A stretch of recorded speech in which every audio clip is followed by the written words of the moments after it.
ku munsi w'ejo abakoresha imbuga nkoranyambaga babonye itangazo ryasohotse ririho ibirangantego bya RDF riri gukwirakwizwa hirya no hino ku mbuga nkoranyambaga, aho ryari itangazo ryiswe wenda umutwe w'inkuru uvuga ngo ni official statement ivuga ku buzima bw'umukuru w'igihugu cy'u Rwanda Paul Kagame.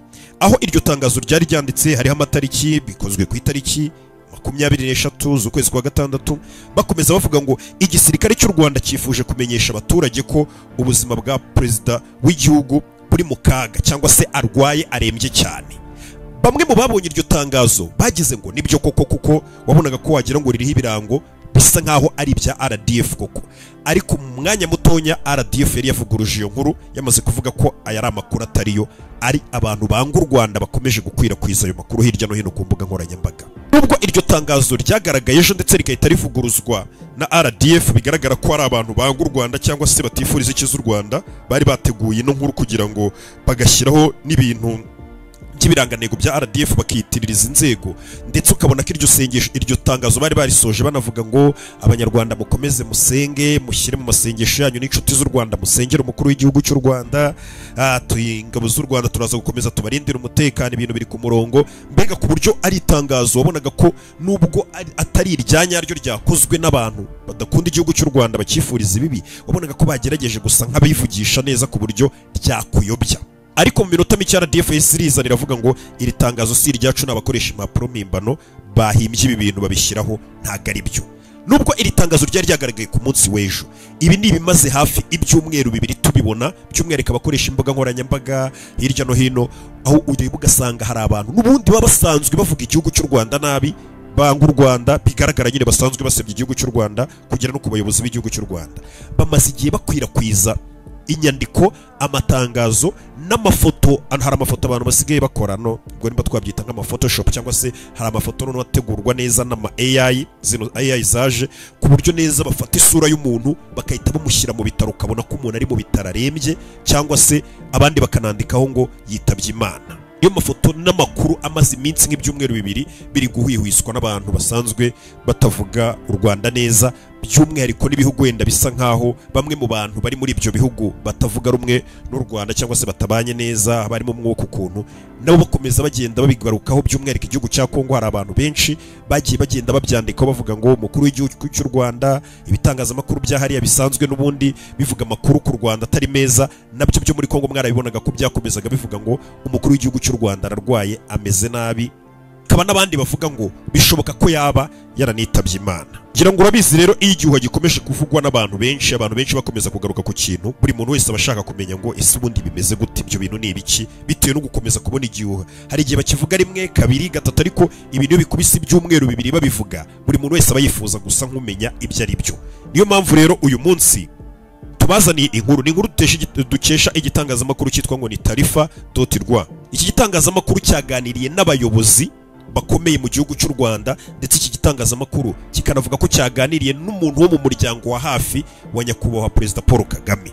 Ibyo batangaje ni ibihe rero abayobozi ba guverinoma y'u Rwanda? Reka tubyinjiremo. N'umuvugizi wa guverinoma y'u Rwanda Yolande nawe yagize icyo abivugaho. Itangazamakuru cyatangiye inkuru yacyo kivuga ngo abayobozi bakomeye muri guverinoma y'u Rwanda bamaganye ibyo bihuha bikomeje kuvugwa ku buzima bwa Perezida Paul Kagame, ndetse banemeza ko ngo Perezida Paul Kagame ari mu ryerye, ari mu buzima bwiza, ahubwo ari uko yafashe akaruhuko gasanzwe. Buri muntu wese afata akaruhuko gasanzwe. Igitangazamakuru cyakomeje kivuga ngo iki gisubizo kije gisubiza ibihuha bimaze iminsi bikwirakwizwa ku mbuga nkoranyambaga bidafite aho bishingiye, ahanini byagiye bizengurutswa bikanakomeza gukwirakwizwa no kuzengurutswa n'abanzi b'u Rwanda n'abatavuga rumwe n'ubutegetsi bw'u Rwanda. Bakomezaga batangaza bahwihwisa muri ibi byumweru bisa nk'aho ari bibiri bishize, bavuga ngo umukuru w'igihugu cy'u Rwanda ararembye, bamwe bakarenzaho bakanavuga abandi ngo yamaze kwitaba Imana. Ni nako basohora amafoto ya pirate cyangwa se amafoto n'ubundi yakozwe na AI cyangwa se Photoshop bagiye bahimba. Aya makuru yari yamaze gukwirakwira mu bantu benshi bamaze iminsi bayabona, nubwo aya makuru nta kimenyetso na kimwe yari afite. Ikinyamakuru cyakomeje kivuga ngo umuvugizi wa guverinoma y'u Rwanda Yolande Makoro tangaje ko ngo ibi ari ibihuha bidafite aho bishingiye, ndetse asaba abaturage gutuza rwose ibyo bintu bakabyima amatwi. n'umuvugizi wa guverinoma y'u Rwanda byibura aho ngaho mwumva ko mufite suruse noneho nzima y'amakuru mwakwizera kuko uyu n'ubundi niwe ushinzwe kuvugira guverinoma y'u Rwanda ko yakoresheje mu magambo ye abivuga cyangwa se mu mvugo yakoresheje abivuga yavuze ngo rwose nimutwarwe cyangwa se ngo mwite kuri ayo makuru bahora bagarura bagenda bagarura ataraya nyayo bagenda babeshya abantu ati nta mpamvu nimwe hari yo guhangayika cyangwa yo kugira ngo ibashiture muhangayike ukuru w'igihugu cy'u Rwanda nta kibazo afite. Umuvugizi wa guverinoma y'u Rwanda yakomeje avuga ngo ntago rigari ibintu byaye kwitwa ko ari ibintu bidasanzwe kuba perezida w'u Rwanda Kagame yaba agiye gatonya mbega akamara iminsi amaso y'abantu atari kumubona cyangwa se atagaragara mu ruhame. Umuvugizi w'u Rwanda yavuze ngo ibyo ni ibintu bisanzwe kuba perezida w'u Rwanda Kagame yamara igihe cyangwa se iminsi atari kugaragara mu maso ya rubanda mbega atagaragara mu mbaga y'abantu. Ati cyane cyane iyo amaze igihe akora akazi kenshi cyane k'igihugu k'indani mu gihugu ndetse anakora akazi mpuzamahanga. Ngira ngo mujya mubibona hari igihe mubona buri munsi perezida ari mu kazi kenshi yasohotse igihugu ngo ari mu kazi kenshi. Ati rero hari igihe nawe nyuma y'akazi kenshi kaba kakorewe indani mu gihugu na kakaza aba yakoreye hanze y'igihugu muba mubona benshi mukanavuga muti ubundi aruhuka ryari. Umuvugizi wa guverinoma y'u Rwanda yavuze ngo ni ibintu bisanzwe ko nawe yanyuzamo akaba yafata akaruhuko gato. Yakomeje hasi avuga mu magambo ye umuvugizi wa guverinoma y'u Rwanda ubone turi kuvuga Yolande Makuru yakomeje avuga ngo perezida w'u Rwanda nawe ni umuntu kimwe n'undi uwo ari we wese nawe ajya afata akanya akaruhuka nta kintu kidasanzwe kibirimo ibyo ngibyo pe kuba mumaze iminsi mutari kumubona hirya no hino.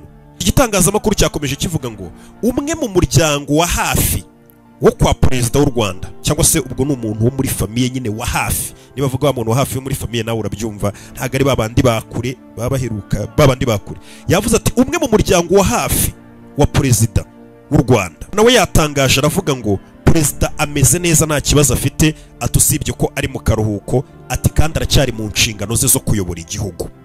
Ngira ngo iryo niryo wenda niryo tangazo twabamenyesha cyangwa se niyo makuru amaze kuva mu bayobozi hejuru nyuma yuko byari maze iminsi bihwihwiswa hirya no hino ngo umukuru w'igihugu cy'u Rwanda ashobora kuba ari mu bibazo arembye. Hari abadatinya noneho basanzwe n'ubundi si n'ubwa mbere ariko bino bintu bibaye bino bintu twagiye tubyumva kenshi mu myaka myinshi yagiye ikurikirana iyashize ukajya kumva igihuha kiraje kuva kera ngo umukuru w'igihugu cy'u Rwanda yitabye Imana amaze igihe atagaragara gutyo bikagenda bikavugwa bamwe mu bantu bagatangira gusa nkaho bagira ngo kuko nibyo hashira iminsi mukabona aragarutse. Niyo mpamvu hano umuvugizi wa guverinoma y'u Rwanda yavuze ngo ibyo bihuha bahora bagarura nyine babivuga. Ahanini ibi ngibi ngo icyatumye bino bihuha bisa nk'ibinazamuka cyane nuko umukuru w'igihugu cy'u Rwanda yari amaze hafi ibyumweru bigera kuri 3 tuvugana nimba turi mbaze neza cyangwa se binarenga cyangwa se bituzuye neza ariko ngo yaramaze igihe kinini atagaragara mu ruhame kwa kundi mubona yakiriye abantu runaka yagiye guhura n'abantu runaka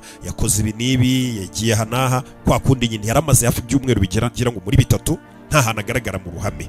Akaba ariyo mpamvu bamwe rero mu banga u Rwanda cyangwa se mu basanzwe n'ubundi batavuga rumwe n'ubutegetsi bw'u Rwanda basanzwe barusebya ariho bahereye bashingira bavuga batereka twongere tuzamura ibihuha nk'uko n'ubundi basanzwe bivuga bakahita batangira guhimba ko umukuru w'igihugu cy'u Rwanda amerewe nabi cyane ngo arembye cyangwa se yitabye Imana. Gusa biravugurujwe ngo ni muzima ndetse ari mu nshingano ze zo kuyobora igihugu.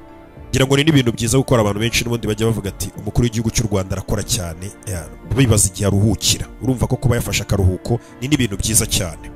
Undi muntu wari wese waruhutse nibwo ibintu binarushaho kugenda neza. Ubwo ngubwo birasobanutse nimukomeze kwita ku bihuha. Ndaje mu kanya dukomeze n'izindi nkuru. Icyo mba ngubwira ni cya kindi gusa ibuka gukora subscribe kugira ngo ube mu bambere bazajya babasha gukomeza kugerwaho n'amakuru ku gihe kandi atarimo ibihuha. Buriya wabona mumaze iminsi muri kuducano tubakubita ibihuha ukuri kwa nyako gusanga hano.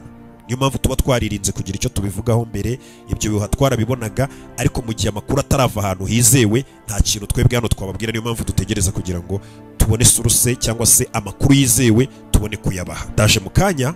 Ciao ciao.